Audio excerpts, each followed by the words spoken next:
Bom dia. Olá, bom dia. Bom dia.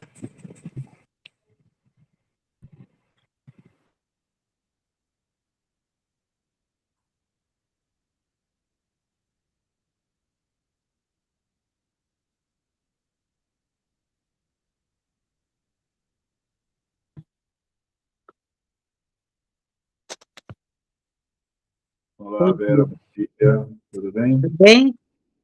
Tudo Graças bem. a Deus. Bom dia, Vera. Bom dia. Dá mais um tempinho aí para o pessoal chegar.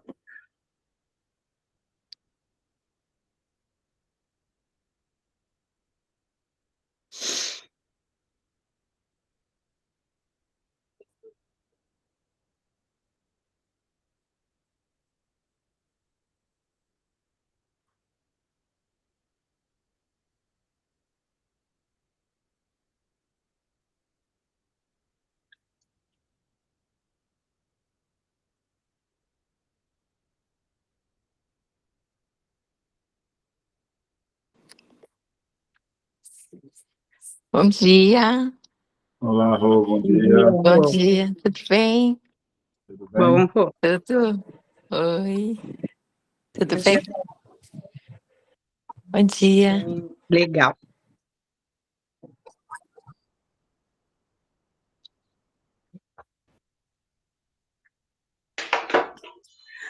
Bom dia, gente.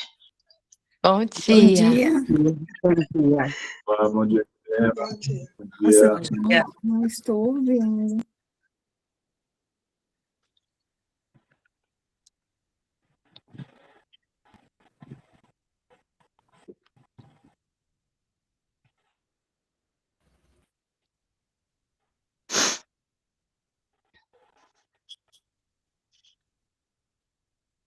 Bom dia. Bom dia. Bom dia. dia.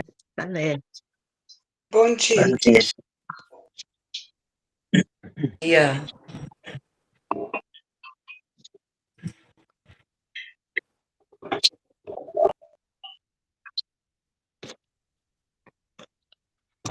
Acho que a Jurema estava e caiu aqui. Deixa eu ver se ela...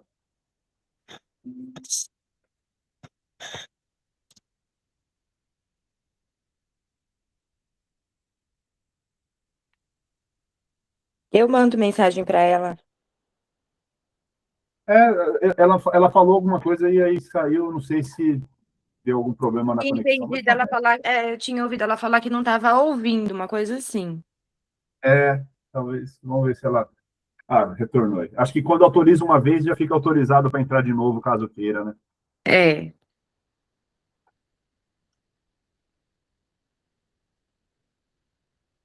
Tá ouvindo agora, Jurema? Jurema, tá ouvindo a gente? Acho que não.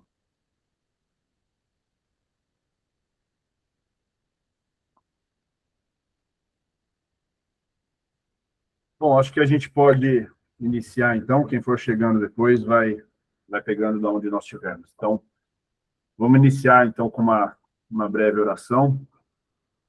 Vamos relaxar nossos corpos, acalmar nossos corações e elevar nossos pensamentos ao alto, a Deus, nosso Criador, Jesus, nosso mestre, nosso guia, e a espiritualidade amiga. Vamos todos pedir que Deus nos abençoe, nos inspire, nos faça refletir no nosso íntimo, tudo que for aqui discutido nesta manhã, possamos refletir sobre as nossas origens, para que aí possamos também refletir sobre o nosso futuro. Mestre querido, permaneça conosco durante o estudo dessa manhã, e abençoe a todos aqui presentes. Que assim seja, graças a Deus. Graças a Deus. Nos dois últimos encontros que nós tivemos, nós falamos sobre o capítulo 6, que era uranografia geral. Esse capítulo, a gente discutiu sobre como que os planetas, como que as galáxias, como que as estrelas, como que tudo que há no universo foi formado, né? Então, a partir da gravidade, da matéria, então, aquela matéria cósmica primitiva que foi criada por Deus, e que contém, inclusive, todos os germes da vida, como se fossem sementes mesmo, né? Ela, a partir dos princípios físicos, ela começou a se formar e se agrupar, e formaram as nebulosas, e aí dali formaram os sóis, e depois os sistemas, as galáxias foram se agrupando, e então foi esse o estudo que nós fizemos em 2 encontros, e aí agora a gente vai entrar no capítulo 7, que é o esboço geológico da Terra. Então a gente vai ser mais um encontro mais técnico, talvez, digamos, não vou dizer que é menos espírita, porque se está na codificação é porque é algo que Kardec entendeu que era importante que nós estudássemos, mas é mais a vertente científica, digamos assim, do que a vertente filosófica ou religiosa do espiritismo, né? Então, aqui a gente está tratando muito mais de ciência. O esboço geológico da Terra, esse capítulo, a gente vai olhar mais para o planeta, para a formação, para a constituição do nosso planeta propriamente dito. Então, a gente já não está mais olhando para o universo ou para o cosmos, mas a gente vai olhar para o nosso interior aqui, para o orbe em que nós habitamos nessa encarnação, né? E aí, é interessante a gente também, mais uma vez, reforçar que esse livro ele foi escrito lá, apesar de ter sido o último livro da codificação, mas ainda assim ele foi escrito há bastante tempo atrás, quando a gente pensa em termos de ciência, né? Então, logo no início aqui, Kardec vai nos dizer que a Terra ela tem traços, quando a gente observa a própria Terra, ou a constituição da Terra, ele tem traços evidentes da formação e é possível a gente fazer esse estudo com base na geologia, que foi um estudo que tinha sido criado, uma ciência, né, que tinha nascido na própria época de Kardec, ali no século XIX. Então, de lá para cá, a geologia ela avançou muito. Então, ali a ciência estava começando ainda, de lá para cá ela avançou demais, e, de certa forma, a visão que Kardec traz aqui ainda era uma visão mais elementar da geologia, mas como a gente não está aqui estudando para o Enem, né, nós não estamos nos preparando para o vestibular, a gente não precisa ir a fundo no que tem de mais moderno na ciência geológica, porque nada do que está dito aqui nesse livro ele é errado. Não existe nenhuma divergência com a evolução posterior, porque Kardec era muito cauteloso também. Naquilo que existia dúvida ainda na ciência na época, ele buscou não trazer. Ele disse em vários aspectos ali que a geologia não tinha algumas explicações e tudo mais. Então, mas para o que nos interessa, nenhum de nós, eu imagino que ninguém aqui é geólogo, caso seja, eu até peço desculpa se a gente for falar alguma coisa muito elementar, mas eu acho que para o estudo, para o nosso objetivo aqui, essa abordagem de Kardec, ela é perfeita, então, assim, a gente pode trabalhar com esses conceitos, tá? Então, bom, como eu falei, Kardec ele inicia ali o capítulo, né, falando sobre os períodos geológicos. O que são os períodos geológicos? O que Kardec nos fala é o seguinte: quando a gente observa o solo, nós vamos vendo camadas de sobreposições. Então, vamos pensar, como se fosse um bolo, né? Então, às vezes a gente faz aquele bolo, aí a gente abre, coloca um recheio, depois coloca outro recheio, depois coloca a outra camada de bolo em cima, então fica aquele bolo cheio de faixas, né? Quando a gente parte, você olha o bolo, você não vê, mas quando você parte ele, você enxerga aquelas camadas de recheio que tem ali embaixo.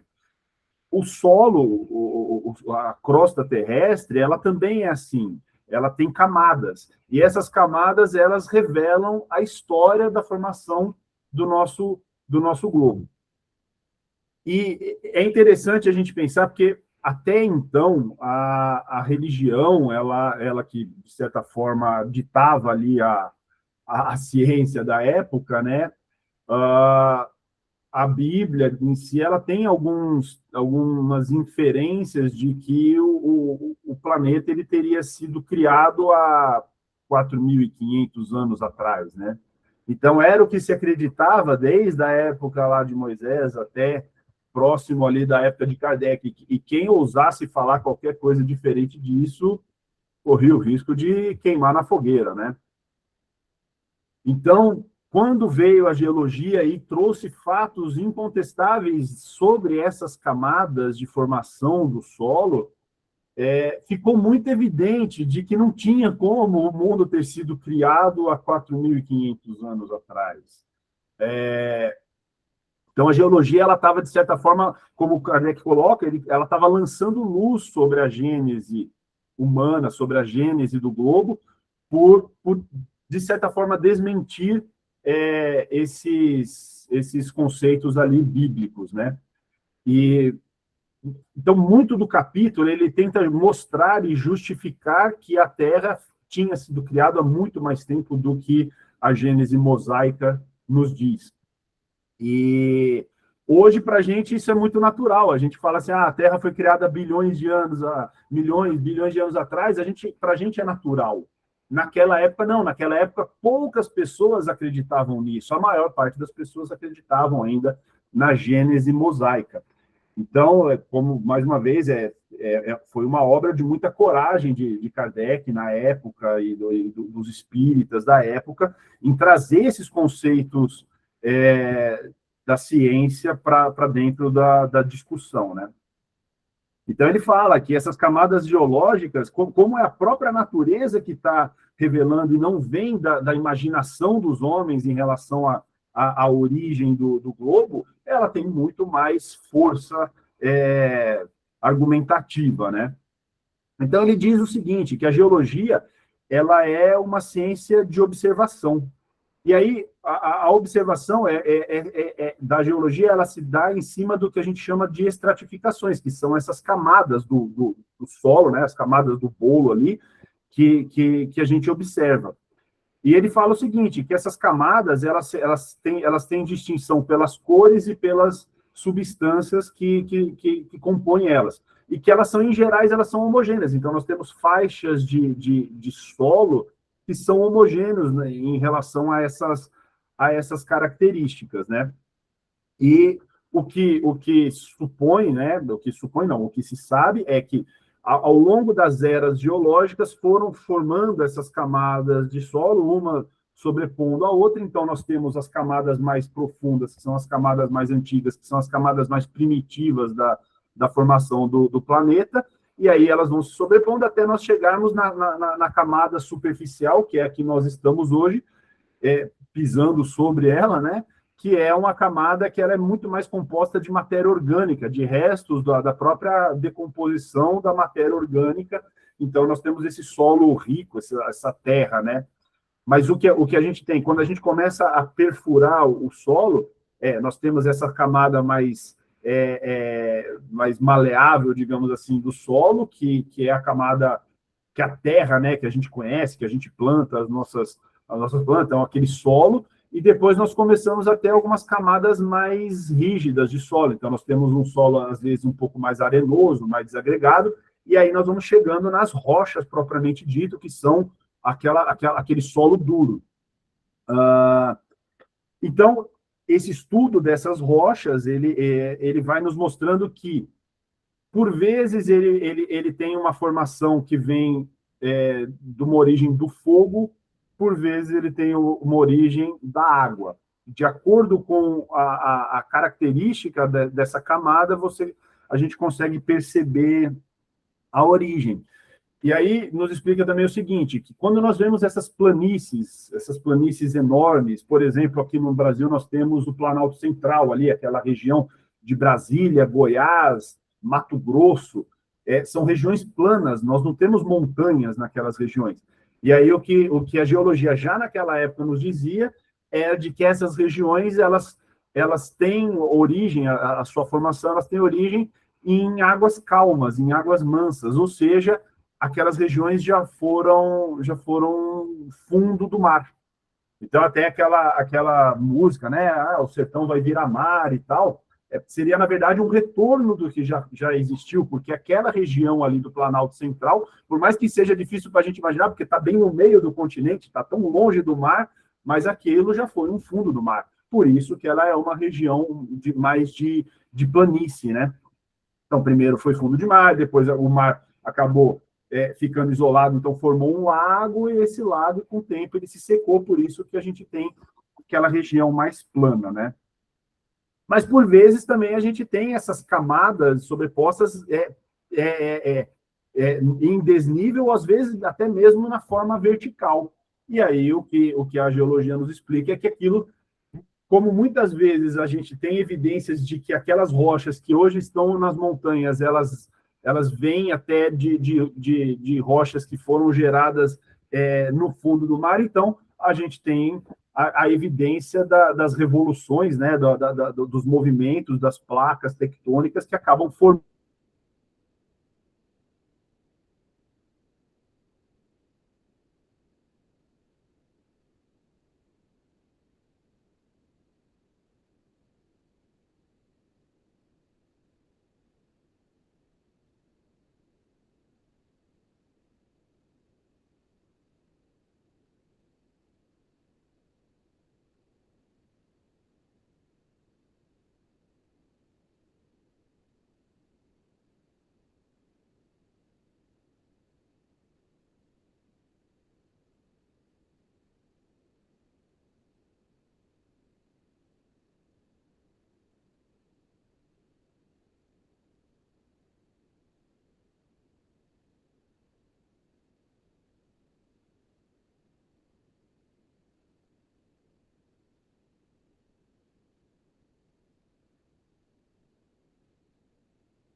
Pronto, estou de volta. Todo dia parece que é isso agora, domingo, não tem jeito. Minha internet aqui, eu vou ter que acabar pensando em trocar ela. Todo domingo ela resolve dar problema no mesmo horário, no horário justo do curso.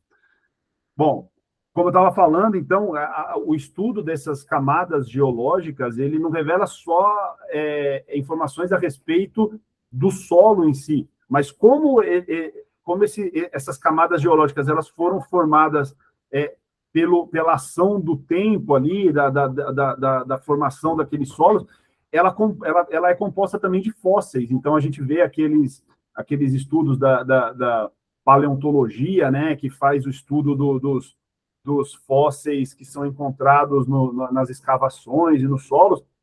Então, esse estudo da geologia também nos fornece muitas pistas, muitas evidências de como era habitado, como foi habitado o nosso solo ao longo dessas eras geológicas, né? Então, esses fósseis de animais, eles às vezes, eles mostram para a gente, apesar de, às vezes, a gente só identificar ali, um segundo, apesar de a gente só identificar, às vezes, um pedaço de um osso da pata do animal, mas esse osso, às vezes, os cientistas eles conseguem identificar uma série de características a partir de um simples osso. Se ele era um osso, um animal herbívoro ou carnívoro, se ele era um animal aquático ou terrestre, se ele era um animal alto ou baixo, se ele era um mamífero, se ele era um réptil, se ele era um peixe. Então, assim, a partir desses estudos, uma série de constatações elas são possíveis de ser feitas e que é o que vai acabar sendo discutido ao longo desse estudo dessas eras geológicas, né? Então, o que ele diz é o seguinte, no item 12, né, do capítulo. Interrogando-se a natureza das camadas geológicas, chega-se a saber, de modo mais positivo, se na época da sua formação a região onde elas se apresentam era ocupada pelo mar, pelos lagos ou por florestas e planícies povoadas de animais terrestres. Consequentes, se numa mesma região se encontra uma série de camadas superpostas contendo alternativamente fósseis marinhos, terrestres e de águas doces, muitas vezes repetidas, esses fatos constituem prova irrecusável de que essa região foi muitas vezes invadida pelo mar, coberta de lagos e tornada seca mais tarde. Então é interessante porque, às vezes, numa camada mais profunda, você vai identificar animais, fósseis de animais marinhos.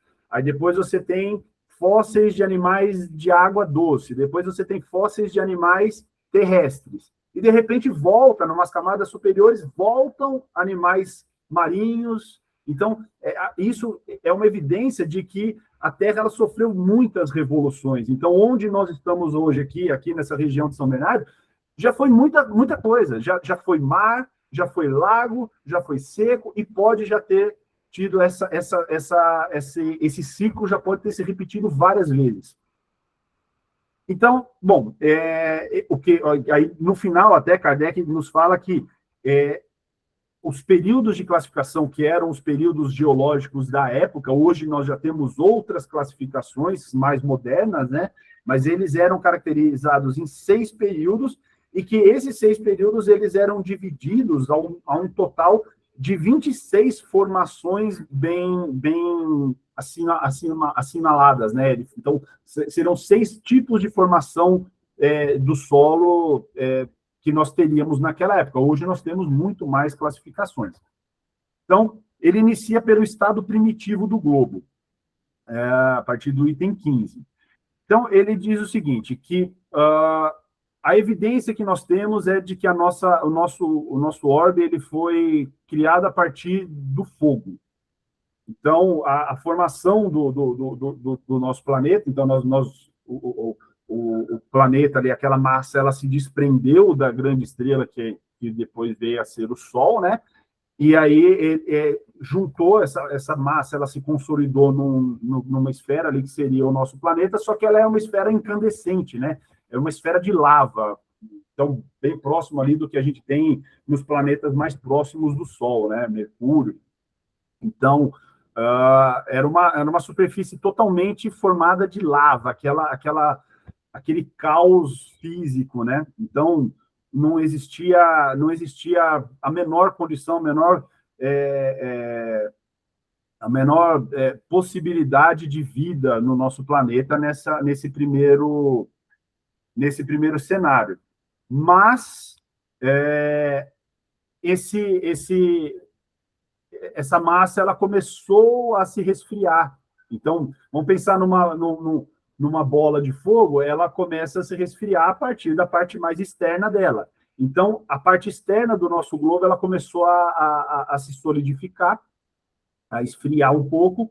Essa matéria que era incandescente, ela começou a endurecer na casca ali do nosso planeta, e essa primeira rocha, essa primeira camada, ela era uma camada mais uniforme, então a gente não tinha muita variação, não tinha montanha, era como se fosse uma grande planície de uma matéria ainda quente, muito quente. Ele até fala que quando a gente fala de que começou a esfriar, é em termos relativos, esfriou de 3.000 graus Celsius, 6.000 graus Celsius, não sei exatamente a quantia, esfriou um pouco, já foi o suficiente para começar a solidificar.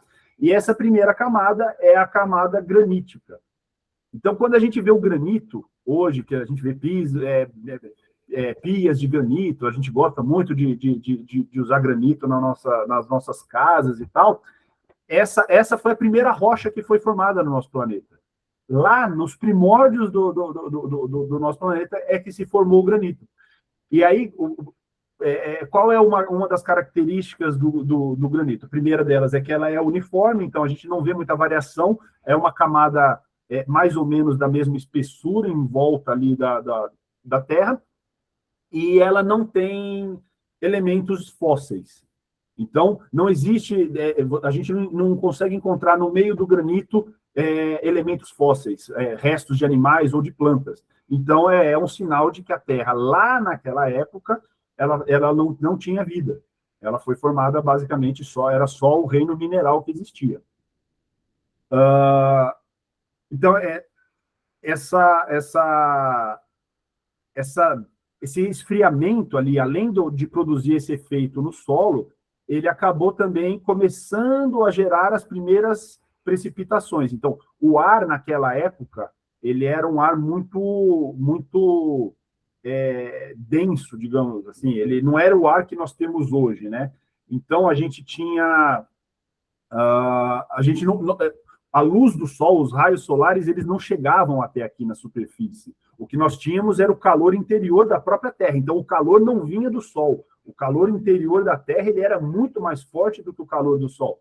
Então, o Kardec até fala que um ser vivo que pudesse viver naquela época, ele não ia ter sequer a noção da existência do Sol, porque não existia visibilidade, você não conseguia enxergar o Sol de tão denso que era esse ar. E ele era composto ali de diversos elementos químicos que ficavam ali na atmosfera no estado gasoso. Então, começaram a ter algumas precipitações, então os primeiros elementos começaram a se solidificar e cair sobre a superfície na forma de precipitação. Então, ele fala aqui que existiam chuvas e lagos de enxofre e de betume, rios, riachos de ferro, cobre, chumbo. Então, era um ambiente totalmente caótico, né, agressivo. Então, chovia, a chuva era ácida, e aquilo começou a produzir uma série de reações químicas, né, e essa chuva também ajudava a resfriar cada vez mais o solo, e com esse resfriamento ele começou a conseguir permanecer no estado líquido em cima da superfície. Então, a superfície terrestre ela passou a ser praticamente inteira encoberta por um líquido, né? Não era água exatamente, a água que nós temos hoje, mas era um líquido cheio de outras substâncias, mas era como se fosse um grande mar. Então, nós não tínhamos montanha, porque a camada granítica ela era, de certa forma, uniforme, e aí começou essas precipitações e formou, então, esses grandes mares, essa camada de líquida, né, sobre o nosso solo. Então, basicamente, como ele fala, o tal aspecto do primeiro período era um verdadeiro caos de todos os elementos confundidos à procura de uma estabilização. E o que se via era uma ausência de qualquer vestígio de vida vegetal e animal. Só existia ali naquele momento a vida, o reino mineral. E dali a gente já tem uma primeira evidência da falha da gênese mosaica, que não é possível assinalar exatamente, não era, e acho que ainda hoje a ciência só tem uma ideia de quanto tempo durou esse período, mas foram precisos milhões de anos para que esse processo de resfriamento da camada acontecesse, o que já coloca em terra aí a ideia da gênese mosaica dos 4.000 anos. Bom, depois disso, a Terra passou por um período de transição. Como essa camada ela já era uma camada um pouco mais rígida, né? Só que embaixo dela existia toda uma atividade da lava, né? Daquele material incandescente. O que a gente começava a ter era muitas rachaduras dentro dessa camada dura ali do granito, sabe? Ele fala de criando despedaçamentos numerosos e jorrando lava do interior da Terra para cima, né? Para cima dessa camada de granito. E as águas, né? Elas começaram nessas revoluções, elas começaram a se agrupar em alguns pontos mais baixos e começaram a se formar os primeiros desníveis na Terra, né? Bom, esses vapores, né? A atmosfera, que era composta por muitos elementos químicos, esses elementos, com o resfriamento, começaram a tomar a forma sólida, né? Deixaram de estar na forma gasosa, ou líquida ou sólida, e começaram a permanecer na superfície da Terra. Com isso, tornou-se propício o início da vida aqui no nosso planeta. Então, primeiro de tudo, nós tivemos o reino vegetal.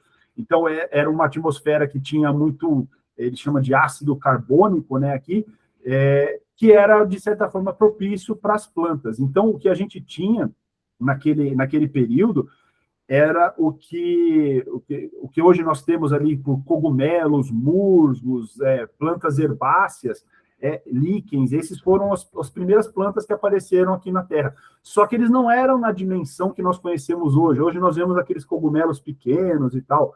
Naquela época, eram cogumelos gigantescos. As evidências que a gente tem do reino vegetal daquela época era de que as plantas eram enormes, plantas de 30, 40, 50 metros de altura, cogumelos gigantescos, porque era o que aquele cenário permitia, né? Aquela situação da Terra permitia. Então, eles eram plantas extremamente simples em termos de organização, só que extremamente grandes, né? Perto do que nós conhecemos hoje. Então, era uma vegetação, como eles chamam, uma vegetação muito exuberante, formada principalmente nos pântanos. Então, elas tinham mais uma origem aquática, mas elas sobrepunham a água e subiam ali para alturas, assim, prodigiosas. E a gente não tinha ainda a formação de árvores, né? Mas, para o final do período, o fim desse período de transição, é que começaram a surgir as primeiras árvores, as árvores coníferas, né, os pinheiros que nós temos hoje são origem ali das primeiras árvores que surgiram ali no final desse período de transição. Outra coisa, então, como começou a formar a matéria orgânica, essa matéria orgânica, conforme ela ia morrendo, ela ia se depositando no solo. Esse solo ele foi ficando mais para baixo, né, conforme as eras foram se sucedendo, né? Então, a gente tinha a primeira camada granítica, aí nós tivemos essa segunda camada, e essa segunda camada, uma das características dela é que ela é formada por carvão. Então, o carvão mineral que a gente tem, que muitos países usam como fonte de energia, né? Nós não temos esse problema, porque nós temos muita água, então a gente tem bastante usina hidrelétrica, mas na Europa é muito comum a gente ter usina termoelétrica originária do carvão. O carvão que é usado nessas usinas é oriundo desse período. Então, camada granítica, depois nós temos essa camada aí de hulha, né, de carvão de pedra. E o que também se observa é que de certa forma, era uniforme. Então, não existia diferença entre polos. Não existia uma região mais quente e uma região mais fria no planeta. Todo o planeta ele era muito quente, só que ele era uniforme. Então, o polo norte, o polo sul, não tinha gelo. O planeta ainda não conhecia o gelo nessa época. Ele era inteiro uniforme, porque o calor dele não vinha do Sol. O calor vinha do calor interno. Então, todo o globo terrestre, ele tinha a mesma temperatura e tinha essa vegetação, ele cobria o planeta como um todo. Bom, também, mais uma vez, a duração desse período de transição ele é desconhecido, mas, mais uma vez, é de se julgar, porque pela espessura dessa camada de carvão que nós temos de forma uniforme no planeta como um todo, indica que durou muitos milhões de anos também. Depois disso, né, a gente entrou no período que é chamado de período secundário, em que essa vegetação, essas plantas gigantescas, né, elas acabam desaparecendo por uma série de situações. Primeiro, a própria condição atmosférica. Então, o ar começou a ficar cada vez mais puro, né, mais apropriado, com menos substâncias tóxicas, e aquelas plantas que tinham se desenvolvido adequadas para aquela condição, elas começaram a não se adequar mais. E também aconteceu uma série de cataclismos, né? Então, a gente teve muitas explosões em função do própria da própria pressão que o magma, que a lava faz ali de dentro do nosso solo. Então, essas explosões acabam gerando uma série de mudanças, né? Eles falam que grandes erupções, hoje a gente vê essas erupções vulcânicas, isso não chega nem perto do que foi aquela época. Aquela época eram regiões, continentes inteiros que às vezes eram derramados por lava, e aí essa vegetação acabou diminuindo.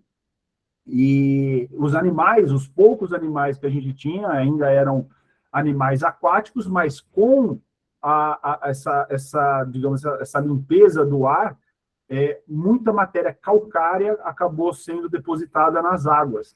E aí começaram a surgir os animais de concha. Então, quando a gente vê esses animais de concha, que nós temos até hoje, aí, a gente vê aquelas conchas no mar, os crustáceos que acabam, alguns crustáceos, não entendo, mas aqueles animais que vivem dentro das conchas, eles são originários dessa época, do período secundário. Então, a água começou a ter muito calcário, e aí as camadas também, as camadas desse período secundário, elas são formadas basicamente por rochas calcárias. Então, nós temos granito lá embaixo, uma camada de carvão, e a terceira camada que nós temos são as camadas calcárias. E é ali onde a gente tem a maior... na verdade, a gente tem um aumento muito grande de fósseis. Muitos fósseis que a gente consegue identificar hoje vêm dessa camada calcária, porque o calcário ali é um material duro que acabava não se decompondo no processo ali da formação dessas rochas calcárias. Então, começaram a surgir alguns peixes com uma organização um pouco mais complexa, mais próximos do que a gente tem hoje, e o que mais caracteriza em termos animais esse período secundário são os répteis, né? O que diz é que nós tínhamos, eles chamam de répteis, o Kardec chama de répteis monstruosos. Então, nós tínhamos, assim, ele vai citando alguns aqui, sabe? Basicamente estudo mesmo dos dinossauros ali. Então, nós tínhamos, assim, o que é mais parecido com o nosso crocodilo hoje, nós tínhamos crocodilos ali sabe, de 10, 15 metros de comprimento, um negócio que para a gente é até difícil da gente imaginar. Então, tudo na Terra ainda era muito grande, tudo era, assim como as plantas no período anterior elas eram, né? Esses répteis monstruosos, como ele diz, também eram muito muito grandes, né? E aí no item 31 ele fala o seguinte, que durante esse período, que deve ter sido muito longo também, então cada um desses 3 períodos que a gente está falando foram muito longos. A vida animal tomou enorme desenvolvimento no seio das águas, qual se dera com a vegetação no período anterior.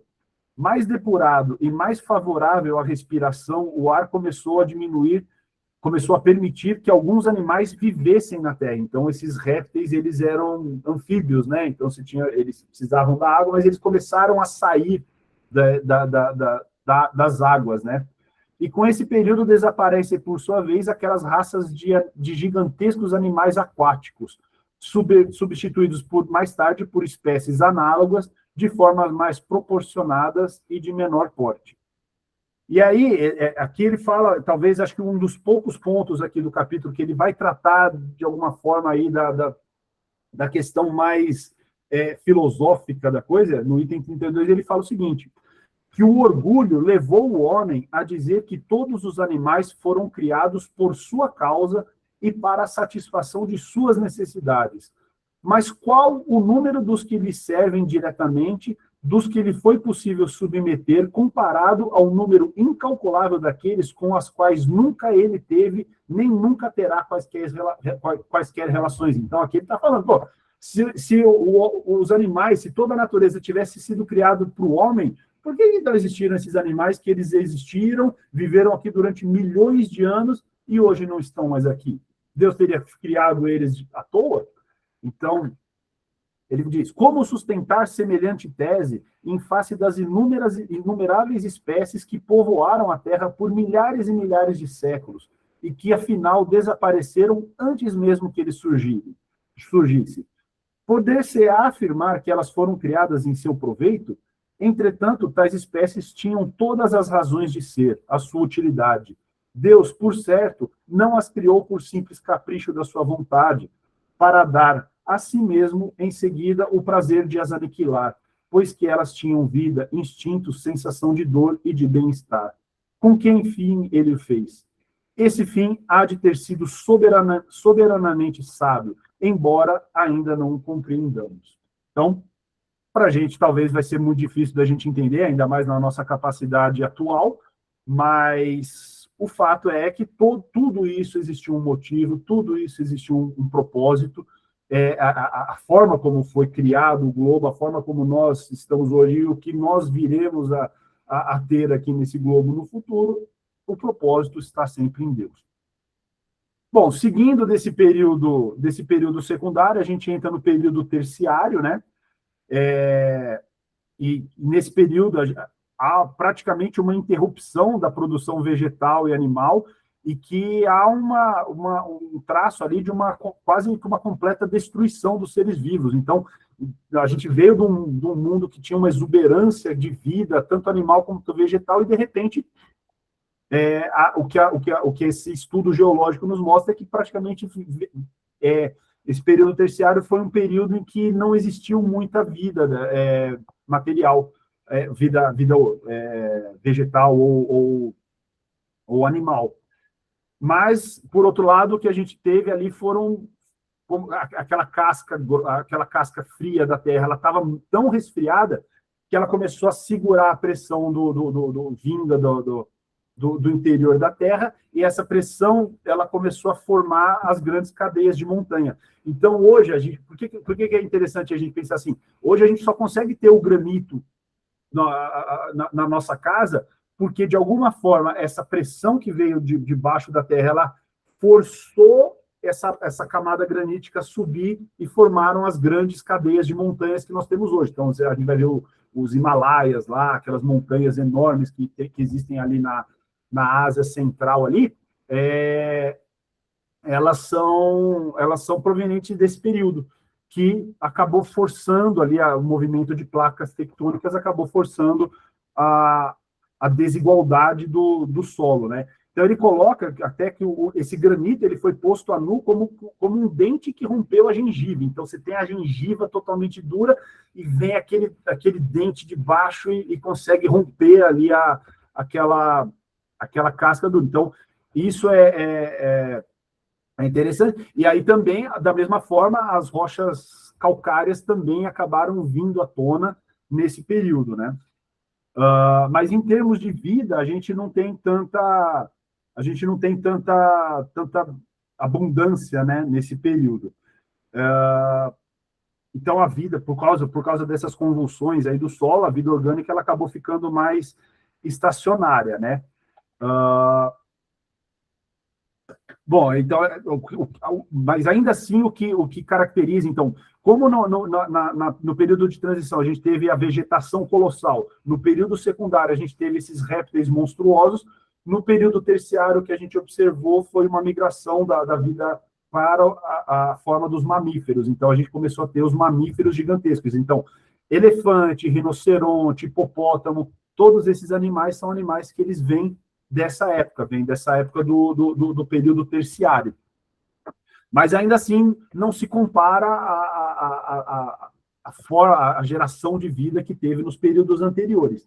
E também foi ali que a gente começou a ter os primeiros pássaros. Então, os primeiros animais que conseguiram voar, eles vinham desse período terciário.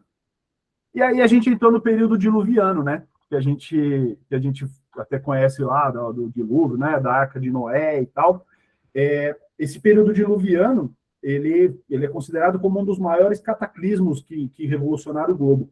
Não se sabe exatamente qual foi a causa até hoje do período diluviano, mas como foi nessa época em que começaram, nas camadas geológicas, começaram a aparecer os primeiros aerólitos, né, os primeiros fragmentos de rocha que não vinham da Terra, que vinham aqui que vinham de fora.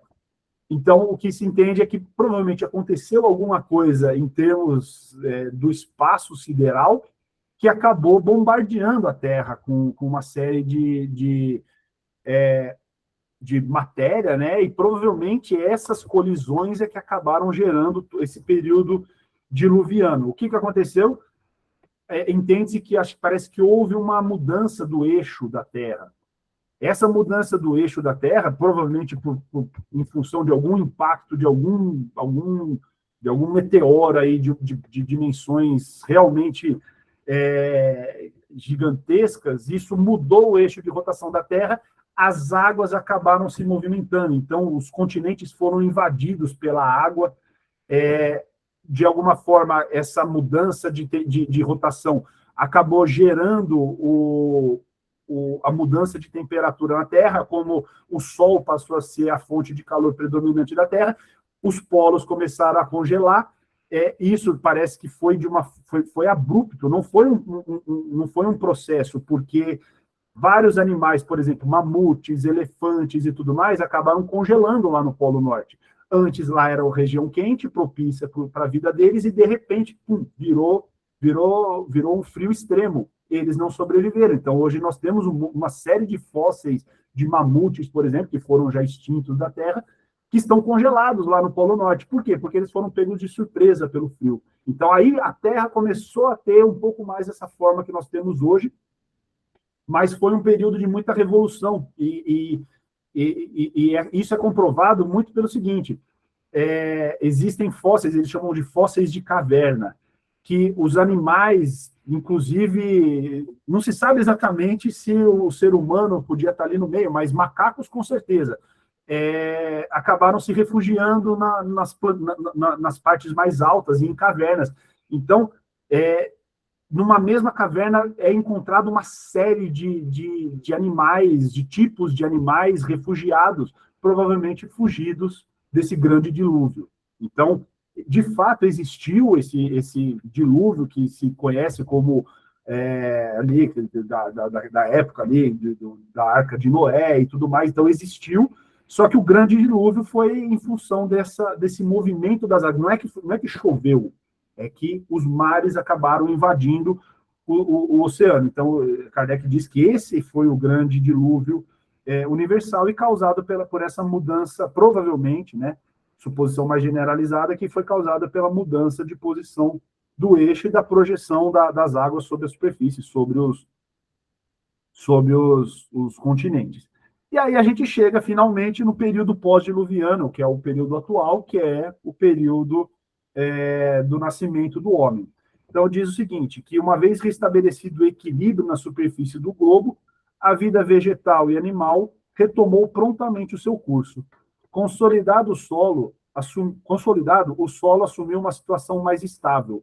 O ar ele ficou mais depurado, ele se tornou mais apropriado aos órgãos mais delicados, como o nosso próprio pulmão, né? E o Sol, ele brilhando sobre a atmosfera límpida, ele difundia um calor menos sufocante do que aquele calor interno da Terra. Então, o calor interno da Terra, ele permanece até hoje, ele permanece fechado. Nós temos os vulcões ali que funcionam como se fossem válvulas de escape, né? Como se fossem umas válvulas de segurança, igual da panela de pressão. Pressão ficou forte demais, o vulcão vai lá e espere um pouco de lava, mas ainda assim a gente já tem um cenário de muito mais estabilidade. E aí a Terra começou a se povoar de animais menos ferozes e mais sociáveis, o que os vegetais eles começaram a propiciar uma alimentação menos grosseira, e tudo então ficou propício para o surgimento, como ele chama, do novo hóspede que viria habitar a Terra, que seria o homem. Então, ele diz aqui no item 48, apareceu então o homem, último ser da criação. A inteligência desse ser concorreria daí em diante para o progresso geral, progredindo ele próprio. É interessante como Kardec coloca aqui, até mesmo como uma afronta, né? Porque enquanto a religião na época falava que o homem tinha sido criado com todas as benesses de Deus, por ter sido escolhido a sua imagem e semelhança, e que tudo que foi criado foi criado para o homem, Kardec vem e fala, o homem foi o último ser a ser criado, todos os outros vieram antes de nós fomos os últimos a serem criados. E aí, no item 44, ele vai fazer essa conclusão, ele diz, o homem só terá existido realmente na Terra depois do período diluviano ou terá surgido antes dessa época?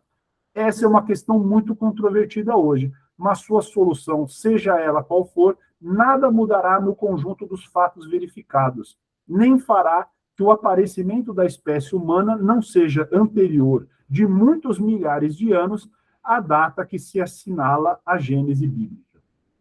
O que levou a pensar que o advento dos homens ocorreu posteriormente ao dilúvio foi o fato de não se ter achado vestígio autêntico da sua existência no período anterior.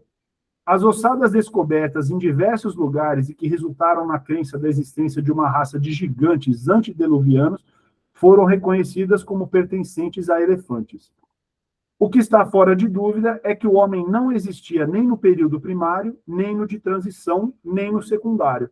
Não porque não só não se descobriu nenhum vestígio dele, como também porque não havia condições de vitalidade para ele. Se o seu aparecimento se deu no terciário, só pode ter sido no fim do período e em pequena quantidade. Além disso, por ter sido curto, o período diluviano não determinou mudanças notáveis nas condições atmosféricas, tanto que eram os mesmos animais e os vegetais antes e depois dele. Então, o que a gente tem lá nesse período diluviano é que alguns animais sobreviveram, muitos pereceram no período diluviano, mas alguns animais sobreviveram. Pode ser que o ser humano já existisse na época do período antediluviano, mas que ele permaneceu, ou ele pode ter sido criado pouco depois. Não é, pois, impossível que o aparecimento do homem tenha precedido esse grande cataclismo.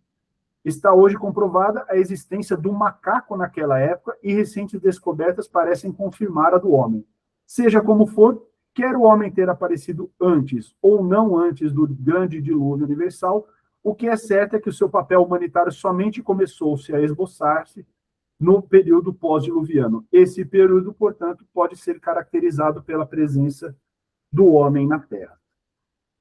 Bom, esse é basicamente esse esboço geológico que Kardec fez. Como eu disse, hoje a ciência geológica já está muito mais avançada do que naquela época, mas eu acho que a gente consegue ter meio que uma dimensão dessas fases, né, de transformação. E eu acho que talvez um dos pontos mais interessantes que é mencionado aqui nesse capítulo é que quando a gente pensa ali naquele período primário, né, aquela bola de fogo, aquelas lavas, aquele cenário caótico, aquele céu, aquela atmosfera densa que a gente não conseguia sequer enxergar a Terra, ali a Terra já tinha todos os átomos que ela tem hoje.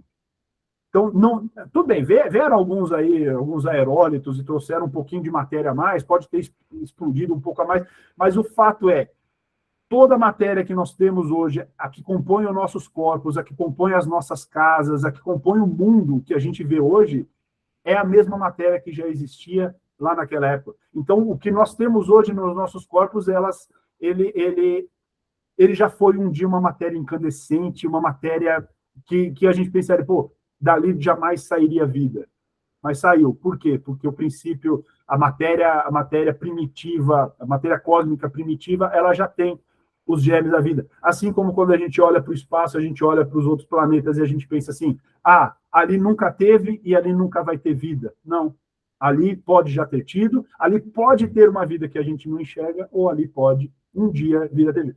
A Lua pode já ter sido uma habitação, pode vir a ser uma habitação.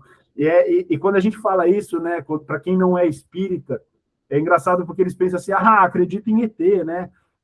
O espírita, ele acredita em extraterrestre, ele acha que vai ter o ET, igual o ET de Varginha e tal. Mas não é exatamente assim, né? Não é fantasioso a gente pensar nisso, porque senão seria fantasioso a gente acreditar que daquela bola de fogo surgiria essa matéria que nós temos hoje. Nós temos variedades de cores, nós temos odores, nós temos gostos, nós temos... A abundância da vida que nós temos hoje surgiu daquela bola de fogo que um dia já foi a Terra. Então, esse é o comentário. Eu deixo aberto aí para quem quiser fazer alguma complementação, fiquem à vontade.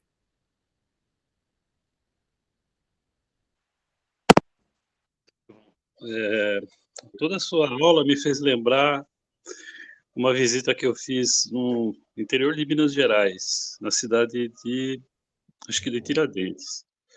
Teve um passeio lá que a gente visitava umas cavernas, aí o cara falava que aquelas cavernas um dia foi o fundo do mar, e ele mostrava provas disso. Então, a gente vê evidências no nosso próprio país dessa transformação que você muito bem explicitou, né? Então, por exemplo, no Nordeste tem fóssil de peixe, né? Então, toda essa transformação realmente faz com que a gente viaje no tempo, né? E ver que esses longos ciclos duraram milênios, né? Duraram milhões e milhões de anos. E teve um momento em que você falou a respeito da vida dos dinossauros e tal, que eu acho, né, que eles são a base do petróleo, e o petróleo está por trás de plástico, está por trás de uma série de coisas, de combustível e tal. Então, tudo isso acho que já foi planejado também, né, até a existência deles, né. Isso me faz projetar o nosso futuro, né. Se a gente pegou o planeta passou por esses longos ciclos e que esses seres dominaram por milhões de anos e a gente está meio que pegando a Terra né, a gente está numa segunda mão, vai, nós estamos, do ponto de vista humano, não acho que não dá 1 milhão de anos, né? Quais serão os próximos ciclos que virão, né? Mas obrigado pela exposição, brilhante, valeu. Perfeito, cara. Tem um programa na TV que é engraçado, eu via há um tempo atrás, quando tive TV a cabo e tal, ele mostrava como que seria a Terra se o homem desaparecesse. Vamos supor, todos nós desaparecêssemos hoje. Não existe mais ser humano na Terra. Quanto tempo levaria para não restar mais vestígios da nossa existência, vestígios aparentes? É lógico que alguns materiais levam milhões de anos para se decompor. O alumínio, por exemplo, se alguém escavasse e achar latinha de alumínio ali, latinha de cerveja jogada no chão, né? Mas a gente pensa assim, os prédios, por exemplo. Quanto tempo os prédios... É impressionante, mas em questão de 500 anos não é nada para pensar na história do... Em 500 anos a gente não iria ver mais absolutamente nenhuma construção. Iria estar tudo soterrado. Todos os prédios já teriam praticamente desmoronado e o solo já teria encoberto tudo. Então a gente pensa assim, que a gente tem um legado aqui muito firme, mas não é. Se a gente desaparecer, é questão de tempo para a Terra esquecer praticamente da nossa existência aqui. Então, assim como aconteceu com os dinossauros, a gente pensa, eles desapareceram lá atrás, basta ser a vontade de Deus que a Terra deixe de ser habitada pelo ser humano, a Terra vai voltar a ser um planeta habitado talvez por animais, outras formas de animais que vão surgir, outras formas de plantas e tudo mais. Mas é muito bom esse comentário, Cássio. Mais algum comentário? Fique à vontade, nós temos mais uns minutinhos ainda. Estevão, Isso, Carlos, eu venho de uma vertente religiosa que não vem ao caso, não é uma crítica, até porque ela criou todos os meus valores que eu tenho hoje, né? Mas até hoje eles negam a existência de dinossauros, eles não acreditam, eles acham que isso foi invenção nossa, criada, né, para a gente não acreditar em Deus. E hoje, estudando isso, eu percebo que nada foi por acaso, né? Eles não existiram, como o Carlos falou, né? Eles são fonte que geraram, que é insumo para o petróleo, né? Então, a gente percebe que nada foi criado, não teve essa era, esses animais gigantes à toa, né? Não foi por acaso. E ainda hoje a gente percebe que tem pessoas que negam toda uma era geológica, né, que foi criada por Deus. E é até um pouco triste, né? Ouvir isso, mas realmente existem pessoas assim. É muito por orgulho do próprio ser humano, né? Como Kardec coloca ali, né? O orgulho do ser humano é que quis colocar ele no centro da criação. O Kardec vai ali e fala, né? Ele vai contando toda a história e no final ele chega, tudo no final ficou propício para a chegada do grande hóspede, né? O último da criação. Então, ou seja, Deus foi criando tudo antes. Inclusive, vai saber, às vezes algum de nós foi dinossauro aí nessa época aí. Hoje não acreditamos que eles pudessem existir, mas nós mesmos podemos ter sido dinossauros, né? Então, mas é como eu falei, né? Hoje, se falassem a Terra tem bilhões de anos, a maior parte das pessoas aceita, mas ainda assim existem algumas pessoas que não aceitam. Mas na época de Kardec era o inverso. Se você falasse a Terra tem bilhões de anos, meia dúzia acreditava, a maioria não acreditava. Mas tudo é um processo, né? Se a gente for ver, são 150 anos só, e a evolução não dá saltos, né? Então, a gente ainda tem um período aí para amadurecer essas novas ideias que o Espiritismo trouxe também para a gente. Estevão, eu só queria te agradecer, te parabenizar, né, por tantas informações assim que você trouxe nessa aula. Assim, é muito cultural essas informações que você traz para a gente. E eu sei que você estudou pra caramba, né? Não que você não soubesse de muita coisa. A gente percebe que você tem bastante informação, mas você correu atrás assim com tanta dedicação para trazer tanta informação importante para a gente que a gente nem tinha noção. Obrigada, viu? Eu que agradeço, Salete. O livro A Gênese, ele é um livro meio relegado, né? Porque ele é um livro menos religião, menos filosofia e mais ciência, né? E aí a gente acaba naturalmente deixando ele. Eu mesmo é a segunda vez que eu estou lendo, eu já li o Livro dos Espíritos, eu leio todo dia. O Evangelho eu leio ali e tal. O Livro dos Médiuns, eu acho que a gente vive o Livro dos Médiuns, né? Céu e Inferno também. Agora, a Gênese é um negócio que, assim, é difícil. Para mim, está sendo muito interessante também retomar, refazer a leitura. Eu estou lendo ele hoje com outra visão, com outra ótica. E, assim, para quem está acompanhando o curso só pelos encontros, perfeito, é interessante. Mas para quem puder pegar realmente o livro e ler, pelo menos, eu acho mágico. A forma como Kardec coloca, ele transporta a gente para aquele momento, para aquela época e tudo mais. E por mais que possa parecer, que diferença faz eu pensar nisso? Faz diferença quando a gente sabe exatamente, nos situarmos exatamente no ponto da história. Quando a gente sabe que a gente não é nada no tempo, que a gente não é nada no espaço, isso a gente coloca realmente a nossa vida no devido lugar, entendeu? A gente tira um pouco desse nosso orgulho que a gente tem, a gente entende que pô, vieram bilhões de anos e vão seguir bilhões de anos, comigo ou semigo, não importa, a vida vai continuar, e isso eu acho que é o mais importante da gente refletir dentro desse livro. Então, eu realmente recomendo que quem tiver disponibilidade, quem puder, que faça a leitura dos capítulos que são realmente interessantes. Quem não puder, a gente vai tentando trazer aqui o resumo e fazendo essa abordagem. Bom, deu o nosso horário. O que eu vou combinar com vocês, então, nós teremos mais 4 encontros antes do fim do semestre. Em julho, a gente vai fazer um recessozinho, uma pausa. Então, nós temos ainda alguns assuntos para serem tratados até lá, e eu acho que o ideal que eu estou planejando é a gente encerrar a primeira parte do livro, que é a Gênese propriamente dita, e que é a parte mais científica da coisa, a gente vai encerrar nesse primeiro semestre. Nós temos ainda o capítulo 8, que é Teorias sobre a Formação da Terra e Revoluções do Globo. Esses 2 capítulos, a minha sugestão é que a gente faça a leitura deles, o estudo deles no próximo encontro, e aí depois nós vamos ter 3 capítulos que são relacionados à Gênese, propriamente dito. O primeiro deles é a Gênese orgânica, depois a Gênese espiritual e, por fim, a Gênese mosaica. Então, nós faríamos um encontro para o capítulo 8 e 9, que seria Teoria sobre a Formação da Terra e as Revoluções do Globo, e depois nós faríamos um encontro para cada Gênese, um para a Gênese orgânica, um para a Gênese espiritual, e encerrando o semestre com a Gênese mosaica.